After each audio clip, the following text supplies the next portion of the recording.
Tiga golongan jangan refinance rumah. Maaf, Melissa terpaksa cakap tidak. Ramai yang cari Melissa atau tim kami untuk semak kelayakan refinance rumah. Bukan semua orang Melissa sokong buat refinance rumah tau. Walaupun anda perlukan tunai segera, ia bukan penyelesaian untuk semua orang. Ada tiga golongan yang Melissa selalunya tidak akan beri sokongan. Save dan like dulu sebab Melissa nak bagi satu manfaat.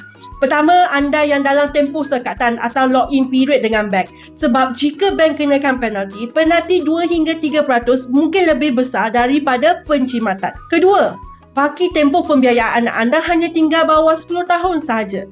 Jangan panjangkan lagi hutang anda jika sudah hampir selesai.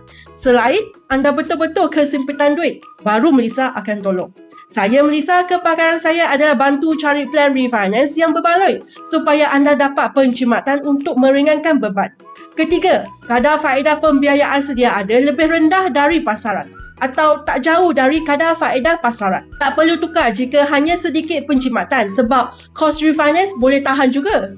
Selain, jika customer nak dapatkan cash out dari refinance rumah dan perlukan cash out untuk selesaikan hutang atau untuk tujuan lain yang penting. Refinance haruslah memberi anda keuntungan atau menyelesaikan masalah anda, bukannya menambah masalah anda. Follow Melissa for more tips.